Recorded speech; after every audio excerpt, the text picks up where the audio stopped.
Sabi nga ni Orly kahapon na nagda-drive around kami. Sabi niya, Mama, mataas na yung tingin ko ngayon. Sabi niya, paano mataas na yung tingin? Kasi ang tinitingnan doon yung mga high-rise building. Dati mga bungalow, two-story, o di ba? Bahay. Itong pag-uusapan natin today, although mag-update tayo later nung ating acquisition. So, I'm gonna share you my screen. Manonood tayo ng real estate university. Manonood tayo. I love this topic. This is about the mistakes that most people do in investing. So, let's listen to Uncle. I have never lost money in real estate, ever. In one particular kind of real estate, I've never lost money. Multifamily. Okay, so I've never lost money in real estate, but I've made a bunch of mistakes. Number one mistake. Not buying sooner. Okay, let me know pagka hindi, ha? I should have been buying this stuff when I was 25 years old. Like any of it. Like any money to buy it, okay? Two, not buying bigger deals. Bigger the better. I'm going to show you today. Bigger the better. The bigger they are, the better they are. The bigger they are, the longer they'll live. The more units at one complex, the better. Okay, this will blow you away here. Not buying all cycles. Should have been buying in 2005, 2006, 2007, 2008, 2009, the entire cycle. Up, all the way up, all the way down, and just keep buying. Every cycle, buy every cycle. I should have been researching all markets. I mean, if you're going to create wealth doing this, you want to create wealth, you must research all markets, not just your market. Never buy in a market you don't know, but you need to research the other markets to know what your market is. You can't know your market. I know people in San Diego, they won't buy real estate in San Diego right now. Anybody here from San Diego? Okay. You won't buy real estate in San Diego right now because you think it's expensive. The reason you think it's expensive is you only research San Diego. What you should do is research Singapore. If you research Singapore, you'd be like, I'm buying everything I can get my hands on in San Diego. The big mistake I made. And if you don't understand any of this, what I'm saying, any of the terminology, just let me know. It's going to let me know where you are, where you're at. I should have been buying a lower cap rate the entire 30 years. I should not have been looking for 7s and 8s. I should have been looking for 4s and 5s.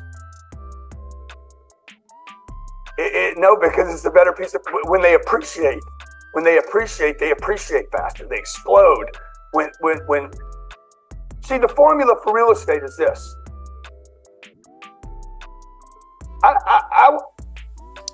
Pause natin. Naiintindihan niyo ba yung mga technical terms na ginagamit ni Uncle dito? Like cap rate? Kind of. Yeah, that's my question. The lower cap rate. Okay. Good question. Kasi pag hindi nyo na maintindihan to, hindi nyo na maintindihan yung kasunod. Alright. There is an inverse relationship between cap rate and price. Ang sinasabing cap rate, yun yung, if you're, I think yung iba sa inyo wala dun sa session natin nung last Tuesday. Or are you all there yung Tuesday natin? Wala kami. Wala kayo, Mike. Okay. Yung cap rate, that is the net income of the property, of the asset, kung walang utang. That's a simple definition of cap rate. Ang sinasabi dito na lower cap rate, let's say, pagka ang cap rate mo is 5%, or 5%, or to 3 to 5% ang cap rate mo, mas mataas ang value ng property mo kung i-compare mo sa 6 to 8% ang cap rate. Para ma-compute natin, inverse relationship yan. Pagka tumataas ang cap rate, bumababa ang value. Pagka naman bumababa ang cap rate, tumataas ang value. Okay, let's get an example. Kunwari, sa computation, let's say you have 100,000. Paano ko ba may show sa inyo computer? Okay, magpo-pause tayo dito para maintindihan nyo ng stuff. I'm gonna go to Nakikita. Ay, hindi nyo pa ito makikita. Punta lang ako sa calculator ko para makita nyo ito. Alright, now I'm gonna share you my screen. Keep sharing the screen. Pero this time, ang isi-share ko sa inyo is the calculator. O, diba? Marunong na ako. O, ayan. Kita nyo na calculator. Si Maria is now in. Okay. Nakikita nyo calculator? So, I just wanted you to be proactive with me, okay? Let's say, ang net income natin is 200,000. So, this 200,000 represents the net income ng property. Paano mo ngayon malalaman ang value ng property? Magkano natin bibilin yung property na yan? 200,000 ang income. Kailangan natin malaman kung ano ang cap rate. Ang cap rate, mabibigayan sa'yo ng, you can get it from the bank, you can get it from the appraiser, you can get it from the realtor. Alam yan, nung local market. So, if the cap rate is kapareho nito, binili natin, ang cap rate natin is 5.24. Sabihin na lang natin 5%. Divided by 5%. Anong percent? 5%. Ang presyo ng property is how much? 4 million. Okay? Now, yung sinasabing, pag mataas ang cap rate, mas mababa ang value ng property. Okay, let's change it. Gawin ulit natin. 200,000 ang net income in a year divided by, anong gusto nyo? 7%? 7% equals. Naging 2.8 million na lang siya. See how the value changes. Ang laki ng spread, di ba? 2% lang yon kung titingnan nyo. Na difference in cap rate. So, the higher the cap rate, the lower the price. Anong mga properties dito? Just to test the knowledge, okay? I'll open up your mic. Tingnan natin kung sino ang makakasagot nito. Sa tingin nyo, dito sa dalawang property na to, na ibibigay ko sa inyo, let me know kung mababa ba ang cap rate. Ang sagot nyo is higher or lower. Okay? Property in the North End. What do you think is the cap rate? Alam natin ang North End. Mataas Lower. mababa. Mataas, mababa ang cap rate. Mababa. I don't know. Sino may sabing mataas? Walang so, lahat kayo sa mababa. Mababa. Okay, so now, North End is yung rough neighborhood, okay? Yun yung mga rough neighborhood. Medyo, ang downtown natin is a little rough. So, ang sinasabi niyong mababa is the price. Nagigets niyo ako? Ang cap rate ng North End and the downtown area in Winnipeg is high. Mataas ang cash flow dyan, mataas ang cap rate. Kasi rough neighborhood. Nagigets niyo? Yep. Pagka sa Amber Trail, sa Bridgewater, ang mga apartments, mataas ang cap rate or mababa ang cap rate? Dapat tumama na kayo dito. Mababa. Ayan. Mababa. Mababa na. Mababa. So that's the inverse relationship of cap rate and price. Pagka ang lugar is rough, mag-invest ka ng pera doon, yun yung sinasabi nila, oh, I would like to have a higher cash flow, doon ako mag-i-invest sa higher cap rate. Well, the prices of houses or prices of buildings are lower, but ang taas ng risk and ang baba ng value. Okay? So, inverse relationship siya. We were gonna go back dun sa discussion ni Uncle, but I think it's good na naiintindihan nyo na yung sinasabi niya na cap rate. Okay? Sabi niya kasi, I would rather buy in my entire time ng pagbili na mataas ang cap rate, na mababa ang cap rate kaysa sa mataas ang cap rate.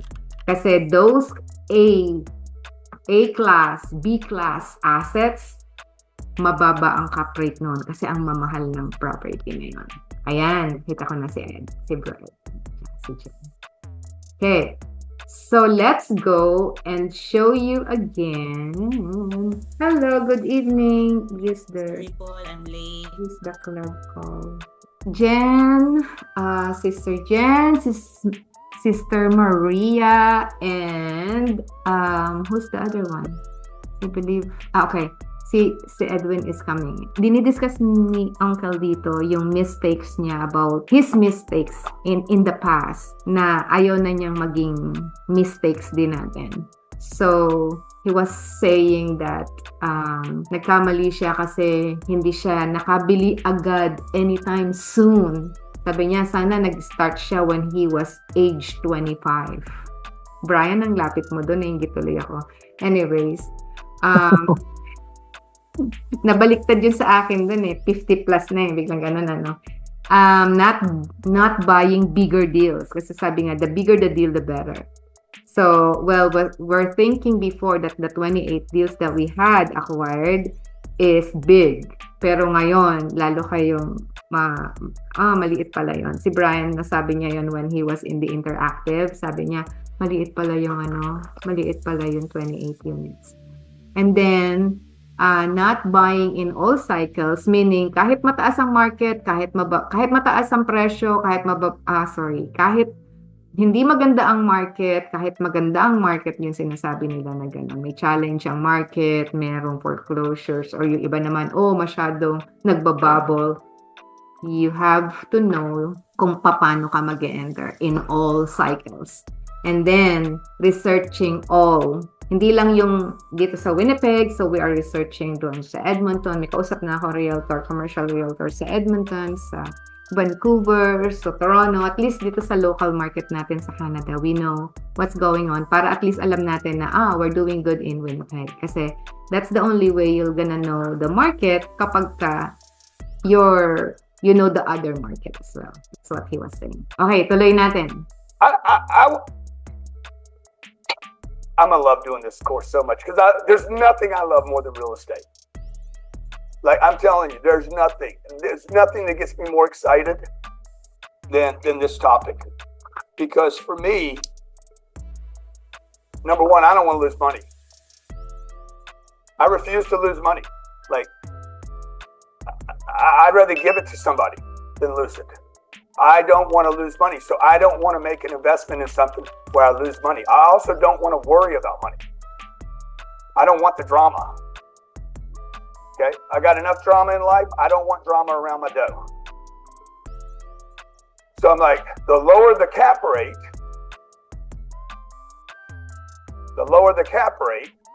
typically the better the location. Why am I buying a lower cap rate? Look, cap rate, you understand what cap rate means?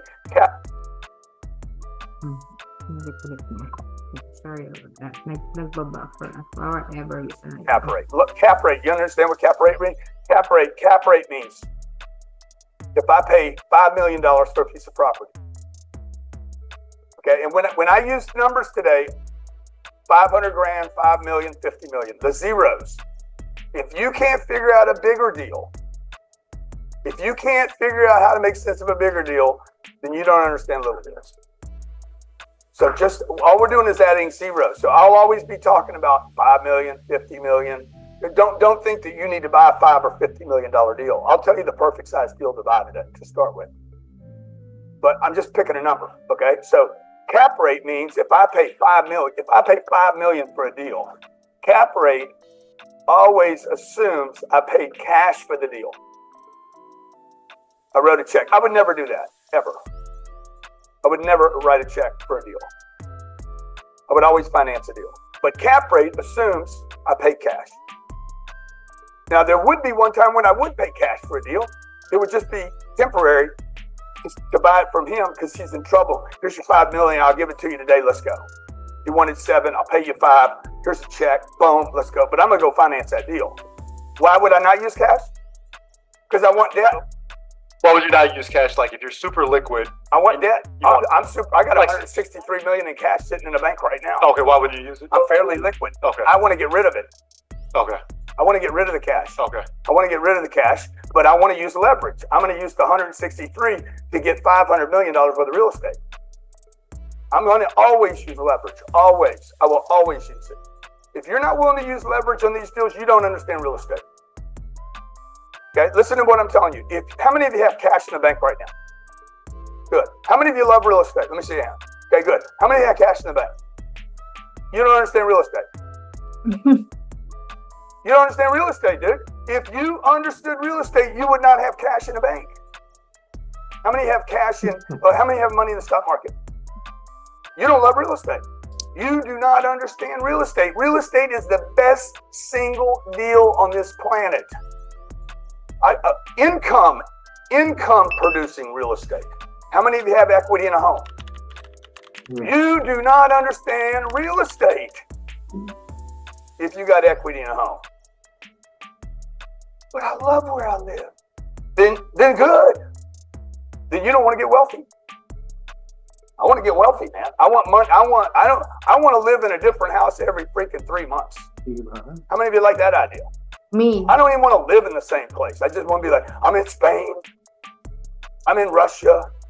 I'm in Australia. I'm in Singapore for 3 months. I love that idea.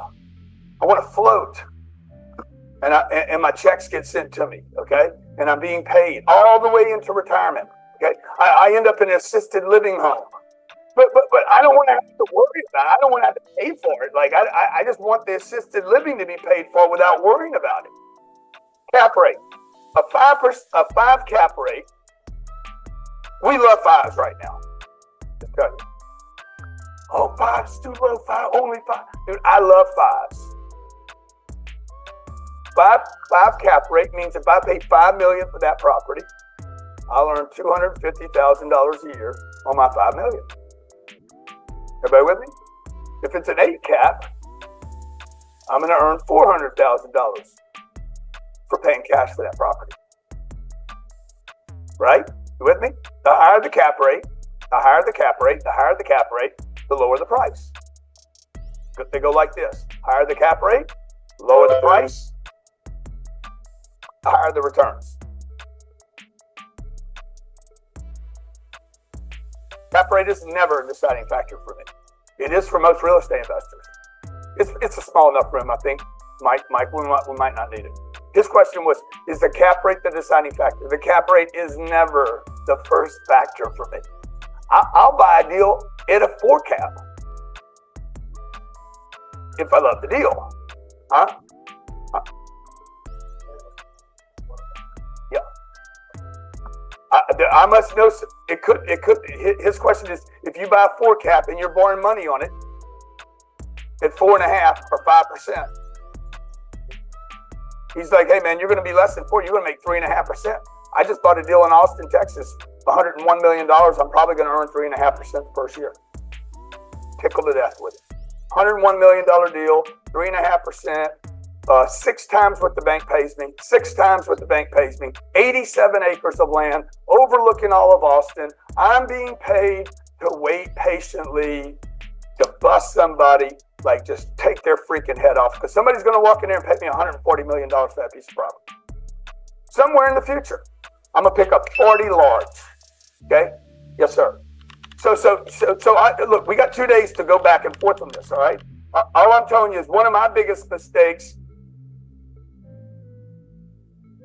We got started on this because one of my biggest mistakes was not buying more lower cap rates. Okay? When things appreciate, it's the lower cap rates that appreciate, not the higher cap rates.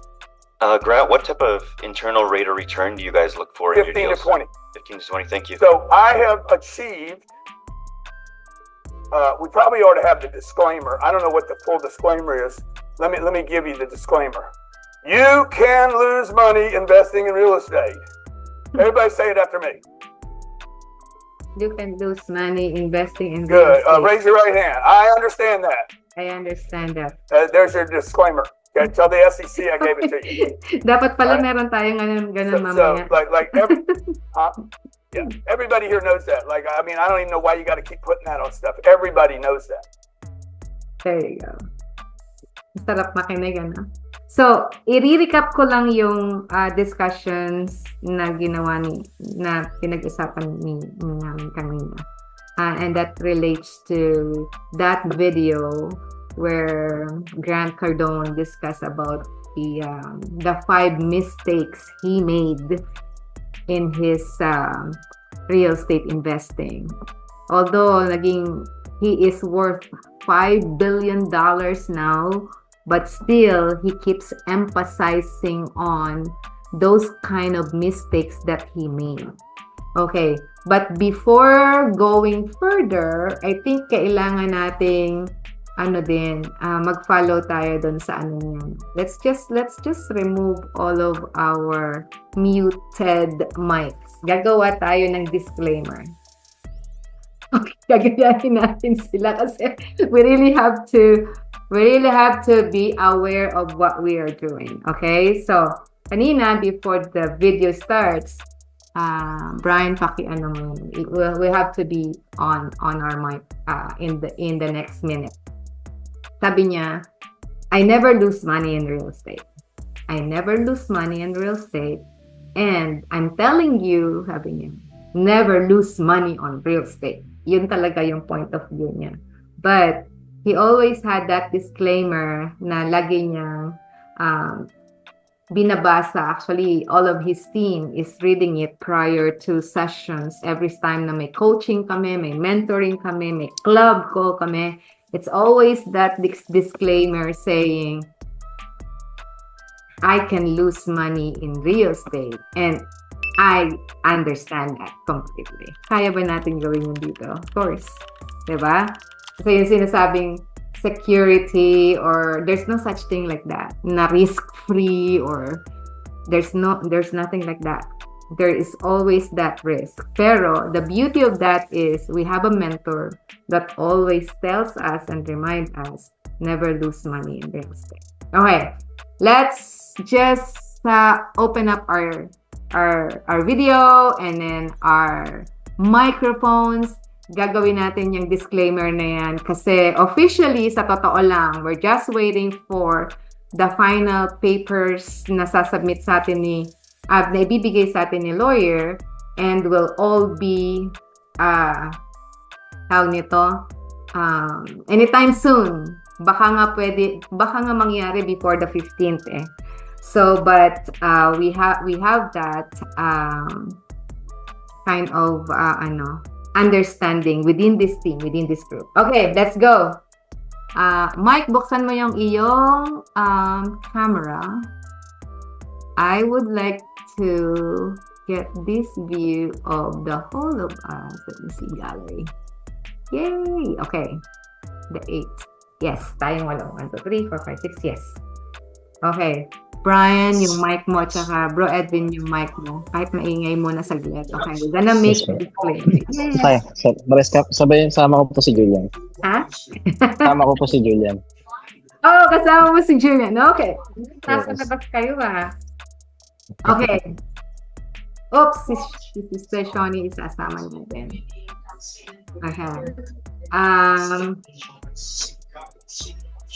Sister Shawnee, pakibukas mo yung iyong camera and then paki-unmute mo yung sarili mo kasi we're gonna do this disclaimer right now. Okay, so let's go. Okay, let's go. 1, 2, 3. Repeat after me, okay? I can. Okay, I can lose money in real estate. I can lose money in real estate. I can lose money in real estate. Okay, again. 1, 2, 3. I can lose money in real estate. Yes. Tapos nakaganon daw sila. And then saying, I totally understand that. I totally understand that. Okay? We totally understand it. Na pwede talaga tayo mag-lose money in real estate. But we have this mentor. Thank you very much. We have to...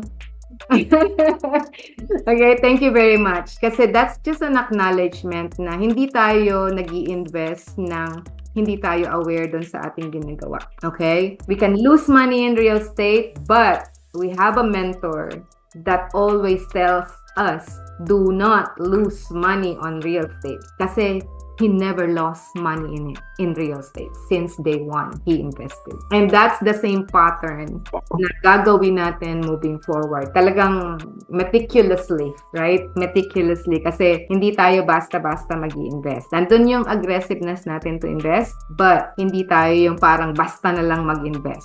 Okay? One of the mistakes he made, again, was not investing sooner. Okay? He mentioned about sana daw nung 25-year-old siya, nagsimula na siya mag-invest. Ang 25-year-old dito, parang ako, binaliktad yung age. 50 I mean, it will never be late anyways. Okay, so mga anak natin, kaya ako very passionate ako. Sana maintindihan to ng mga anak natin. Second mistake is not investing in bigger deals. So again, we realized, si Brian and myself, we realized that yung 28 units natin, when we listen to most of his podcasts or trainings, maliit yung 28. We have to look for 100 units and more. We're gonna look not only for apartment buildings, but apartment complexes. Meron pala nun dito sa Winnipeg. Ngayon ko lang nare-realize. Kasi sabi nga ni Orly kahapon, na nagda-drive around kami. Sabi niya, Mama, mataas na yung tingin ko ngayon. Sabi niya, paano mataas na yung tingin? Kasi ang tinitingnan doon yung mga high-rise building. Dati mga bungalow, 2-story, di ba? Bahay. Anong difference, Ma'am? Anong difference ng apartment building sa apartment complexes?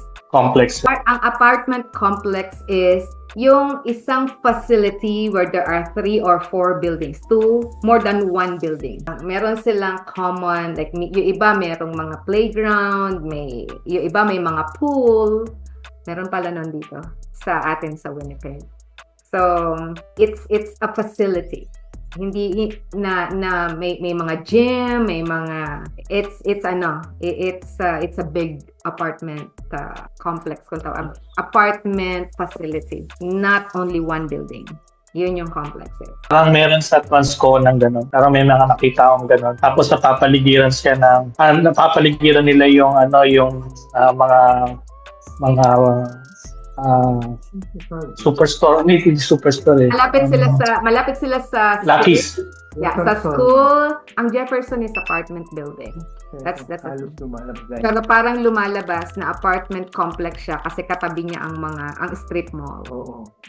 Gets niyo yun? Eskwelahan. Yeah, may school, merong proximity sa hospital. Yan yung meron kaming nakita kanina ba or kahapon. I think it was in St. Vital. Malapit sa St. Vital Mall. Meron doon na 3 or 4 na buildings. Sa may malapit sa bangko natin ng BMO sa St. Vital. So, yeah, may entrance yun eh. Parang may entrance sila, common entrance. Correct. So familiar tayo dito sa Northwest, nandito tayo madalas. Alam niyo yung Terra Commons dyan na ngayon ay condominium. That was an apartment before. There were 3 buildings na lumang buildings dyan. And then they converted it into a condo. Ngayon, I believe, yung Kalaglen na apartment sa may McPhillips, sa likod ng, is it sa likod ng Kia? Dito sa may, malapit sa Walmart, McPhillips. Doon sa Seven Oaks doon, sa lugar nila Sister Maria. 'Di ba? Sunod-sunod, 'di ba? Meron doon The Prestige, Lady Joy. Lady Joy, yeah. Yeah. Meron doon apartment complex. So, those are the newer facilities. So, that is actually one of tawag nito. Pag tiningnan mo kasi yung ganon, what will gonna scare us is, ang laki naman yan. Ito ngang 4 na milyon, hirap na hirap tayo i-close no? Yung first natin. Para tayo nanganganak ng hindi malaman kung saan dadaan yan Anyways, how much more yung ganong karami? Like, I know, I have one of my clients and friends and partner natin na nasa Edmonton, nasa Calgary ngayon, was living there before. He is one of our eyes sa Calgary. Ngayon, I believe that's 140 units yung dalawang mataas na building doon. Kaya those are the big complexes dito sa atin. Now, so that's the second mistake kasi takot tayo, 'di ba? Hindi natin bibilin yung mga ganun, parang hindi natin kaya. Wag natin iisipin yun. Okay? The third one is not buying in all cycles. Sabihin, masyadong mataas ngayon ang presyo, wag mo na tayong bumili, hintayin natin bumaba. Walang pinag-iwan sa bahay. Kasi nasabi, hintayin natin bumaba ang bahay. Never bumaba ang bahay sa Winnipeg. Never. Simula nung nag-start ako dito sa Winnipeg in 2010, never na nagbumaba ang presyo ng property natin. So in my 15 years na, ngayong January 10, bukas yon. My 15 years of real estate in Winnipeg, never bumaba ang presyo ng bahay. Now, the same thing. Minsan, iniintay ng mga investors yung cycle. No, we will not look for cycles. Kahit mataas ang presyo niyan, mababa ang presyo niyan. We have the numbers, Brian, that we can underwrite. Diba? So, dun natin gagamitin yung numbers. And then, ano yung number 4? What's the fourth one? Again, tingnan ko nga kung na-remember nyo. Research. Not researching all market. There you go. Not researching all markets. So, kung alam natin ng market ng Winnipeg, dapat alam din natin ng market ng Alberta, ng mga bigger cities, Calgary, Vancouver, Toronto, something like that. So, hindi mo na tayo alis ng Canada. Dito muna tayo magpapakadalubhasa. O, diba? So, that's what we need to know. And, wag tayong matakot doon sa higher cap rate na sa lower cap rate na tinatawag or yung matataas na presyo kasi inverse nga yung relationship niyan. Mababa ang cap rate, mataas ang price. Mataas ang cap rate, mababa ang price. 'Di ba? So, tingnan natin yung opportunities na yun. And majority of the time, ang lower cap rates, yun yung mga bagong buildings. Yun yung mga nasa magagandang lugar. Majority of the time. Yung mga property na nasa Greater Vancouver, na napakaganda ng location, North Van, Victoria, ang mga cap rate nila 3%, 3.5%, 4%. Ganun katataas ang presyo ng mga properties doon. So, that's that for our lesson for today. O, di ba? Meron tayong natutunan ngayon.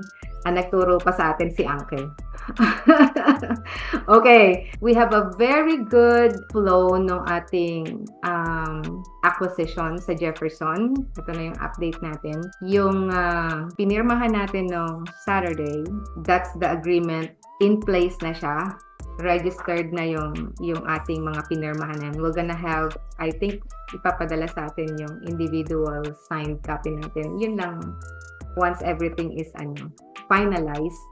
Tapos, kahapon, it was the meeting with the lawyer again, kami ng general partners, to sign yung mga papers ng bangko. Kung ganong kadami yung nakita nyo nung Saturday, ganun din kadami yung pinirmahan namin sa harapan ng lawyer.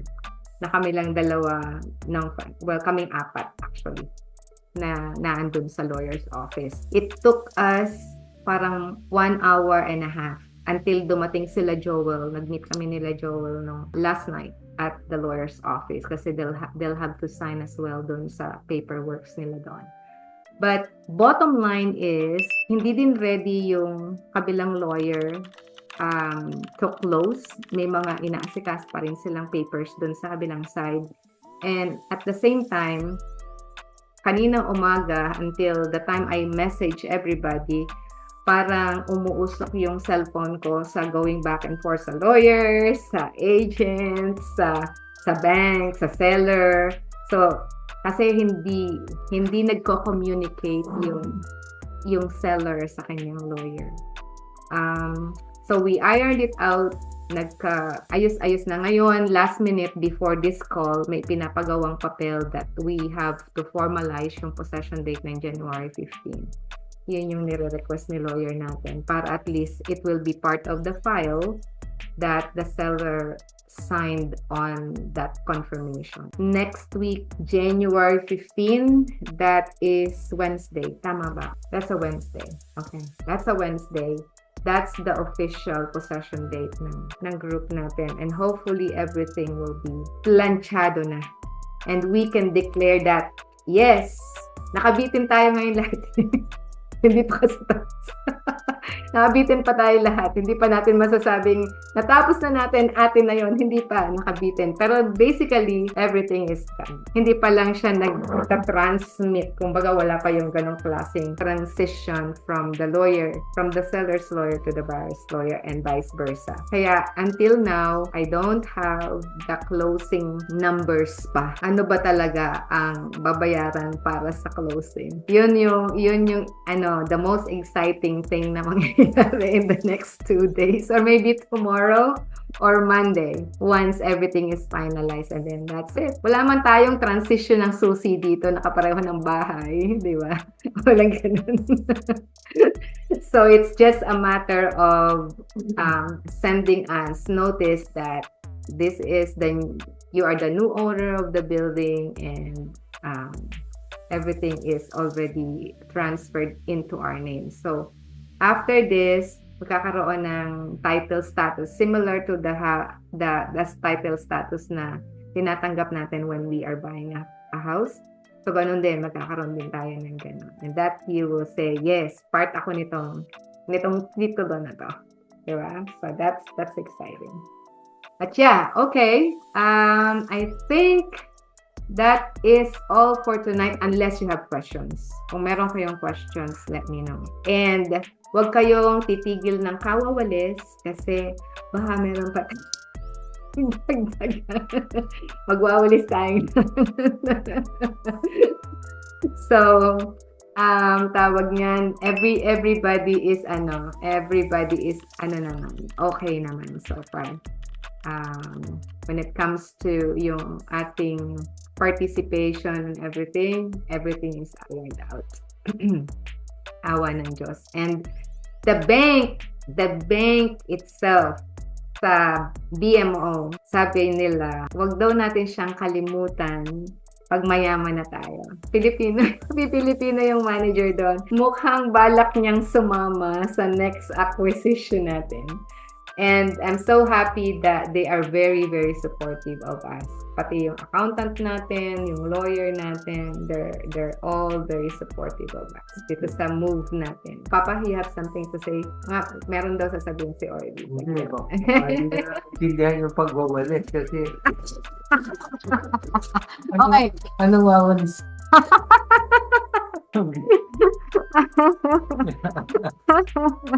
Nandito kami sa attic. Next time, invited kayo dito. Tinatapos pa ni Jed eh. Malaki na yung nagagawa. Pero habang nakikipag-usap ako doon sa bangko, tuwa-tuwa ako kasi yung mismong manager ng bangko, parang stand amazed siya doon sa ating airport na naggawa ng account tayo doon. Dati walang laman eh. Ngayon nagugulat siya eh. Parang, Biglang nabigla sila na, ganun pa nakaraan. yeah, sabi ko nga, pwede pala talaga tayong yung maliliit kapag ka nagsama-sama. May mangyayari, di ba? Kaya sabi ko, hindi man mataas yung pinag-aralan natin, pero malalim naman. Tatabla tayo dun sa mataas. Malalim. Yeah. Kasi minsan, nung nag-aaral ako, ang daming matatalino na mahirap abutin. Mga genius eh.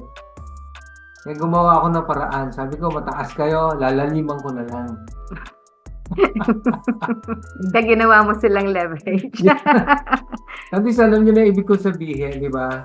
Itong ginagawa natin, it goes a long way talaga. Sabi nga nung mentor natin, you can do anything dito sa mundo natin. Basta meron tayong team na kagaya nito, na may soul. Sa club natin, nakita ko na meron tayong soul. Nakakatuwa yung effort. Maraming may pera akong kakilala, pero yung effort na ginawa ninyo, Sabi nga, dalawa. Saludo! Di ba? Made it! Nga marami akong kinausap na, ang hirap na lang ikwento. Pero next deal, mukhang Next deal, marami tayong Sila yung say. mga wait and see. Mm-mm. Itong grupo na to, na team natin, ito yung gumawa ng action to make things happen. Mm-mm. Mm-mm. Yung ginawa nating ito yung magiging foundation ng marami nakatingin sa atin para wait and see. Mhm. Pero they have to undergo yung Yeah. learning and education kasi that's the most important part. Sabi nga ng mentor natin, dalawang word lang yan eh. At the end of, pag pare-pareho na tayo successful, sabihin natin, buti na lang, nag-decide akong gawin to. May pangalawa, hindi tayo yon. Sayang, Sana ginawa sana ko. ginawa ko. So, doon tayo sa number 1. Yep. Congratulations, buti na lang ginawa natin. Mhm. Mhm. Nakita ko yung effort natin. Nako, ang hirap lang ikwento pero hindi ganun kadali. Dati nung ang mga kamag-anak ko nasa abroad, pag uuwi sila, ang tingin ko sa kanila ang yaman nila nung nasa Pilipinas pa kami. Pero nababanggit nila, ginamit ko yung aking yung equity ng bahay. Narinig ko Or yung sa yung line kapatid of ko eh. credit. Pero sabi niya, pagbalik ko, ang laki ng utang ko. Mhm. Sabi ko, paano nangyari yun? Tama din naman sila, ginamit nila para sa bakasyon. Pero tayo, ang tatapang natin, ginamit natin sa investment. Correct. Sabi nga, dalawang parehong tama eh. Mabuti at marapat. So yung ginawa natin, Mabuti at mabuti at marapat. Di ba? Mm. Walang mali doon sa ginamit natin yun, nakatulong sa atin yun eh. Pero itong ginawa natin, mas malalim. Mhm. Kasi nakakita tayo dito ng opportunity. Opportunity. Na magkakaroon tayo ng cash flow. Yun ang lagi ko pinagdadasal na lahat tayo may cash flow. Mhm. Kaya lalo tayong lalaki. Mhm. Thank you. Siguro, i-close na ni Mel. Yes. Anyways, okay, we're good. Another 10x tayo bago tayo maghiwa-hiwalay. Nasaan ba? Yung camera natin. Ready, camera, action. Paano ba yan? Dito ka pa sa tabi ko. Next time, Diba? kasama natin sila dito Dito tayo. sa Atik. Okay. Nasaan na yung Brian, where is Ito your sa aking camera? 10X eh. Nasa si Brian. Brian, nasa ng camera mo? Ako may 10X na eh. Huh? Mag-order tayo nito para pare-pareho tayong may Parang nasa labas yata si Brian.